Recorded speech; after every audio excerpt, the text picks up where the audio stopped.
Semoga semuanya dalam keadaan baik-baik saja ya. Oke, sebelumnya perkenalkan, nama saya Yosefita Ramadhani Santika Putri dari Prodi Sarjana Terapan Kebidanan di Poltekkes Kemenkes Yogyakarta.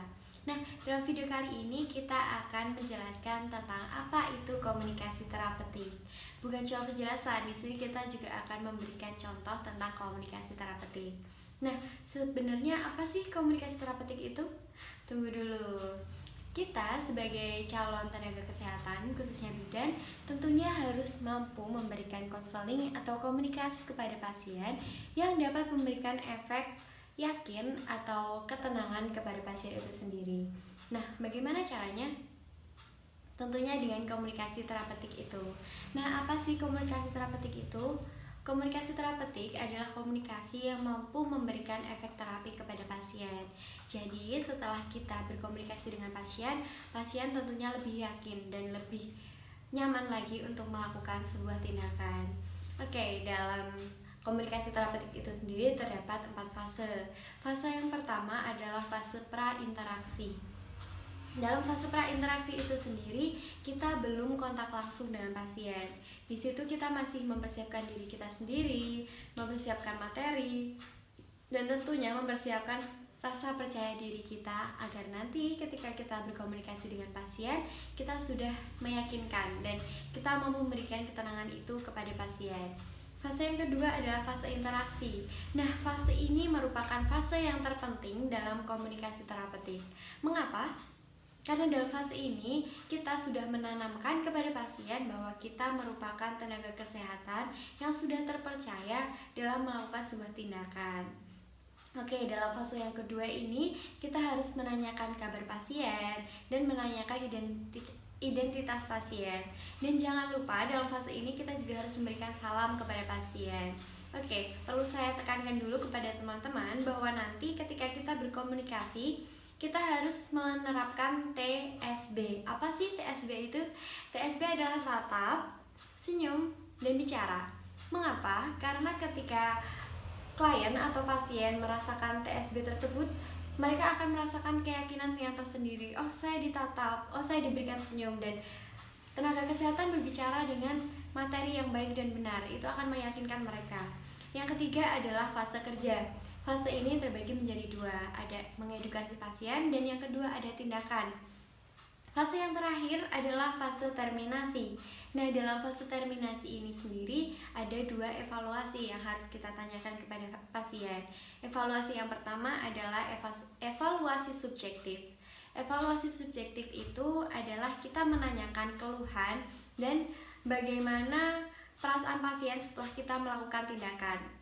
Dan yang kedua adalah evaluasi objektif. Evaluasi objektif itu sendiri adalah evaluasi di mana kita menanyakan kembali review dari pasien terkait bagaimana materi yang ditangkap pasien tentang apa yang telah kita edukasikan sebelumnya.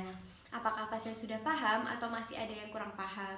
Nah, jangan lupa dalam fase yang terakhir ini kita juga harus memberikan kontrak terkait tindakan selanjutnya atau rencana kunjungan ulang yang harus pasien atau klien tersebut jalani. Nah, dalam komunikasi terapeutik ini juga penting untuk diterapkan sikap terapeutik. Apa sih sikap terapeutik itu?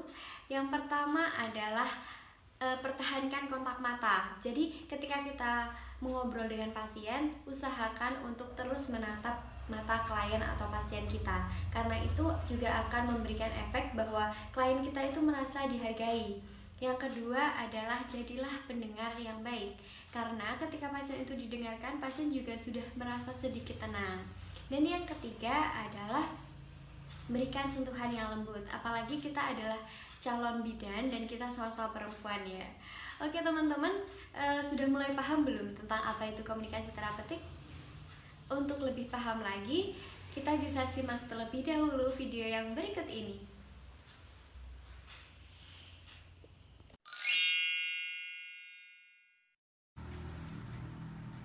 Misi Bu. Iya, silakan duduk Bu. Ya, perkenalkan Bu, saya bidan Vita yang dijaga hari ini. Nah, sebelumnya ini dengan Ibu siapa ya? Saya Ibu Anggita. Oh iya, alamatnya Bu? Alamat saya Nunggulan Kulon Progo, Bu. Oh iya, usia Ibu sekarang kalau boleh tahu berapa ya? saya 40 tahun. Oh baik, dengan Ibu Anggita ya. Apa kabar Bu Anggita? Alhamdulillah baik Bu. Oh iya. Bagaimana Bu, ada yang bisa saya bantu? Jadi gini Bu, saya itu ingin KB tapi bingung mau KB apa. Oh iya, apa sebelumnya Ibu pernah ber-KB? Pernah Bu, dulu menggunakan IUD, tapi saya tidak cocok dan mengalami pendarahan. Oh gitu ya Bu. Sebelumnya Ibu kesini dengan suami atau sendiri Bu? Saya sendiri Bu, suami saya baru kerja shift pagi. Oh gitu ya, udah berarti saya jelaskan ke Ibu aja ya. Sebelumnya apakah Ibu udah tahu metode-metode KB itu ada apa aja? Saya taunya cuma IUD itu Bu. Oh ya, nah Ibu, di sini sebenarnya ada banyak ya metode KB. Itu ada ini kayak di sini. Ada yang jangka panjang dan ada yang jangka pendek. Itu ada implan, IUD, ada pil, suntik, kondom, dan mal. Nah, Ibu ini karena kan ada riwayat perdarahan ketika menggunakan IUD, jadi sepertinya Ibu ini nggak cocok buat menggunakan KB IUD. Oh begitu ya Bu. Sebelumnya, apakah Ibu ada riwayat sakit jantung atau tekanan darah tinggi? Saya nggak ada riwayat sakit Bu. Oh, nah itu untuk Ibu bisa memilih menggunakan KB hormonal seperti pil, suntik, implan, atau kondom. Saya jelaskan penggunaannya ya Ibu.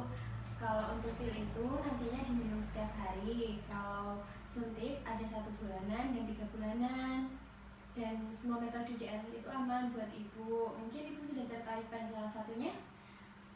Saya kayaknya mau yang suntik 1 bulan aja Bu. Nanti seperti apa ya Bu? Oh iya, jadi Ibu suntik 1 bulan itu mengandung hormon estrogen dan progestin. Nah untuk efek sampingnya sendiri itu nggak berbahaya dan akan segera hilang Bu. Jadi nanti efeknya itu ada mual, terus sakit kepala ringan, nyeri payudara, dan kadang haidnya tidak teratur. Namun ini hanya dirasakan pada sebagian orang saja, dan umumnya efek ini akan hilang dengan cepat. Mungkin ada yang ditanyakan lagi Bu terkait efek sampingnya, atau sudah yakin dengan metode ini? Saya sudah yakin Bu, tapi agak takut disuntik. Nggak perlu takut sih Bu, nanti nggak sakit kok, itu paling cuma kayak digigit semut aja. Untuk memulai metode suntik ini sebelumnya Ibu haid terakhirnya kapan ya? Saya terakhir haid 3 hari yang lalu. Oh ya, tepat berarti ya Bu. Ibu bisa mulai menggunakan metode ini sekarang karena masih dalam fase pas menstruasi dan belum mencapai 7 hari. Apakah mau disuntik sekarang langsung Bu? Boleh Bu, sekarang aja silahkan. Baik, sebelumnya saya isikan identitasnya di kartu KB dulu ya Bu. Iya Bu. Sebentar ya.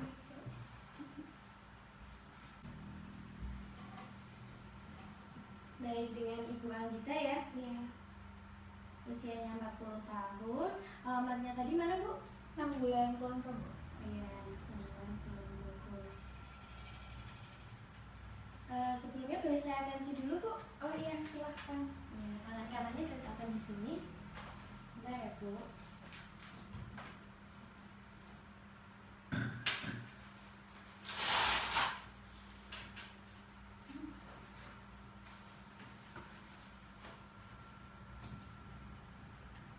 Ibu bisa relax aja, diusahakan ketika tensi nggak ngomong dulu ya Bu, biar nanti hasilnya akurat.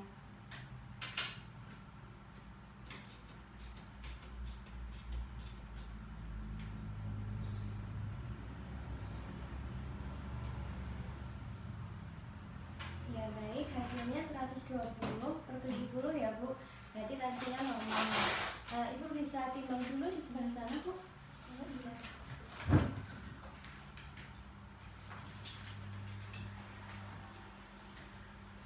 Berapa Ibu? 52 kilo Bu. Oh iya.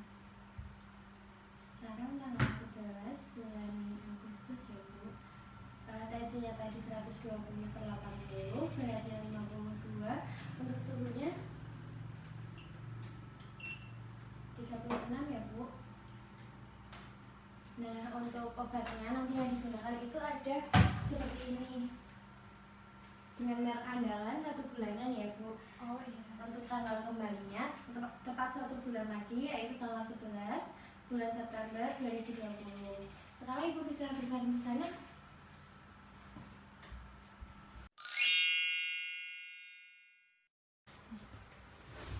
Gimana, sakit nggak Bu?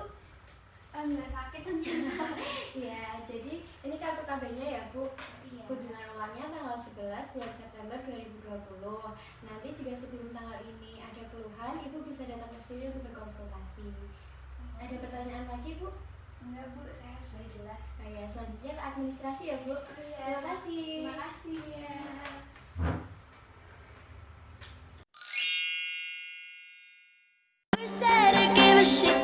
Komunikasi terapeutik yang bisa diterapkan oleh bidan.